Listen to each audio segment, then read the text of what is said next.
আমাদের আহ্বায়ক কমিটির সাবেক 90-এর গণঅভ্যুত্থানের মহানায়ক এবং খালেদা জিয়া এই দেশের জন্য কি করেছেন না করেছেন।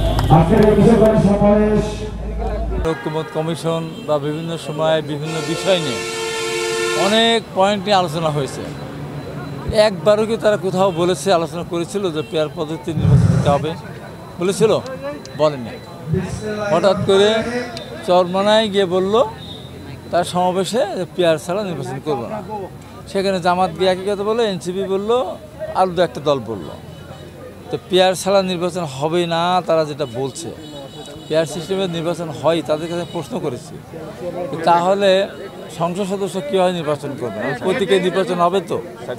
এখন ধরেন এই এলাকায় পাবনা 4, পাবনা 2, 3 ধরেন ধানের শীষ বেশি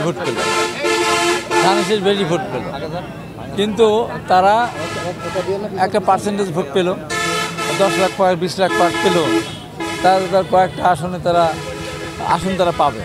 তাহলে তারা যদি বড় নেতা সে এখানে থাকে, তো সেখানে যদি ধানের শীষে বেশি ভোট পাবেন, উনি না ছাড়লে কী করবেন? উনি না ছাড়লে তাহলে কী করবেন? কাকে দেবেন? লটারি করবেন? কি লটারি করার জিনিস? তারপর পেয়ার পদ্ধতি নির্বাচন হলে আমরা এখন মনে করতেছি, যদি আমরা ওইটা এখনও ভাবি না যে পেয়ার পদ্ধতি নির্বাচন হলেও বিএনপি একভাবে সংরক্ষিত অর্জন করবে বলে আমরা বিশ্বাস করি। তারপরেও ধরেন পেয়ার পদ্ধতি নির্বাচন নেপালে 12 বছরে 13 বার পরিবর্তন, সরকার পরিবর্তন, পৃথিবীর অনেক দেশই আছে। তাহলে এখনই সরকারি স্থায়িত্ব থাকে না। এমনি বাংলাদেশের দীর্ঘদিন মানুষ ভোট দিতে পারেনি, বাংলাদেশের অর্থনৈতিক অবস্থা খুবই খারাপ।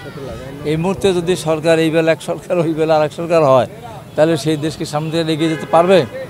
এখন তারা এইসব পেয়ার সিস্টেম বলুক, সেটা যেটাই বলুক না কেন, তাদের মূল উদ্দেশ্যটা নির্বাচনটা দেরি করা।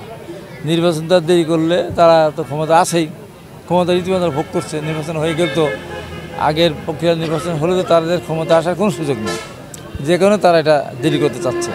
এখানে একটা জিনিস আপনাদেরকে বলে যাই যে তারা মনে করছে হয়তোবা দেরি করলে বিএনপির ভাবমূর্তি ক্ষতিগ্রস্ত হবে, বিএনপির বিরুদ্ধে হয়তো মানুষের ক্ষোভ বিক্ষোভ বাড়বে, তাদের পক্ষে জনমত গঠন হবে। আমি বলি মোটেই না। কারণ যদি আগে নির্বাচন হতো, জামাত ইসলামের যে চরিত্র, কুৎসিত চরিত্র যেটা এখন বের হচ্ছে, এটা আগে তো এভাবে বের হয়ে আসেনি। যদি আপনার নির্বাচন 3 মাসের মাথায় হতো, তাহলে এনসিপির কিন্তু যেখান থেকে দাঁড়াতো, স্বতন্ত্র প্রার্থী দাঁড়ালে কিন্তু তারা জিতে যেত। তখন তাদের প্রতি মানুষের একটা বিশ্বাস, আস্থা ছিল। এখন তাদের প্রতি আস্থা হারিয়ে যাচ্ছে বিভিন্ন কারণে।